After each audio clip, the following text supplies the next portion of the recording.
네, 국회 행정안전위원회 위원들입니다.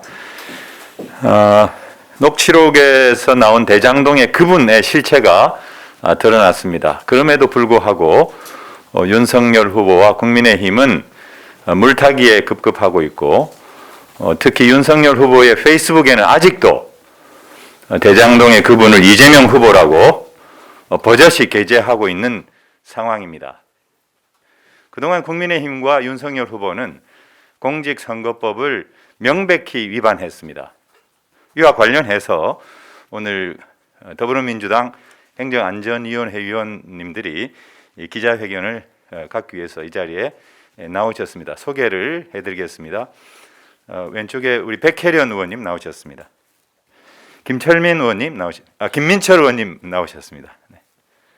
오영환 의원님 나오셨습니다. 우리 한병도 의원님 나오셨습니다. 네, 그럼 준비된 기자회견문을 낭독하도록 하겠습니다. 녹취록에 나온 대장동 그분은 현직 대법관. 선거관리위원회는 허위 사실을 유포하여 공직선거법을 위반한 윤석열 후보를 즉각 조사하라.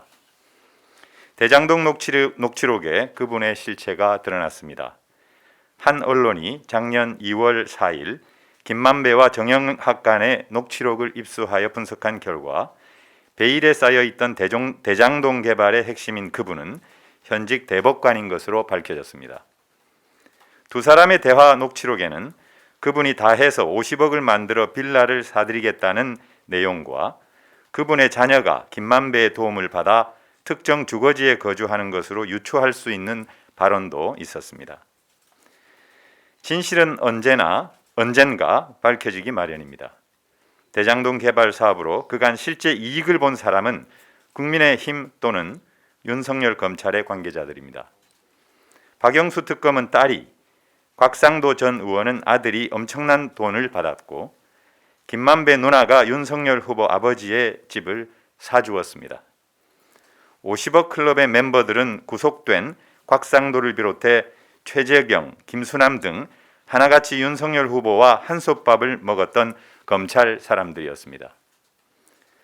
윤석열 후보가 대장동 비리의 뿌리인 부산저축은행 수사 당시 대출 비리를 묵인한 주임 검사라는 것에 주목해야 합니다. 김만배 씨의 누나가 윤석열 후보 부친의 집을 매입한 것도 매입 시점과 화천대유 수익금을 분배하는 시점이 일치하는 것도 짚고 넘어가야 합니다.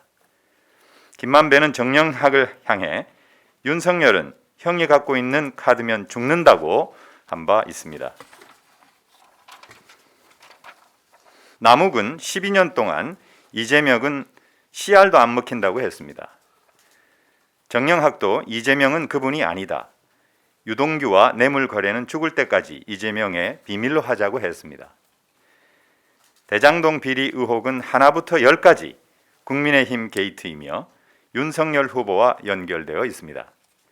그동안 윤석열 후보와 국민의힘은 뻔뻔하게 마치 이재명 후보가 대장동 그분인 것처럼 규정하며 가짜뉴스와 거짓 선동을 일삼아 왔습니다. 윤석열 후보와 국민의힘은 없는 죄 만들어서 이재명 후보에게 뒤집어 씌우고 그 틈을 타서 자신들의 범죄 혐의를 숨기겠다는 심산이었을 것으로 보입니다. 어제는 본인들에게 화살이 돌아가자 대뜸 그분이 이재명 후보 대법원 파기환송주역이라며 물타기를 시도했습니다. 하지만 그 사람은 당시 법원 행정처장으로 재판에 참여할 수가 없었습니다. 명백한 허위사실 유포입니다. 손바닥으로 하늘을 가릴 수 없습니다. 허위사실로 가짜뉴스 퍼뜨리고 날조된 거짓 흑색선전을 공표하여 선거에 영향을 주려는 시도는 공직선거법 위반입니다.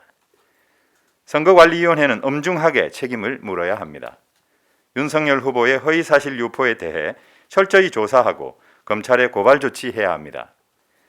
아직도 윤석열 후보 페이스북 등 SNS에 허위사실이 버젓이 게재되어 있습니다. 결코 묵과해서는 안 됩니다. 윤석열 후보는 허위사실 유포에 대해 사과하고 책임지는 모습을 보여야 합니다.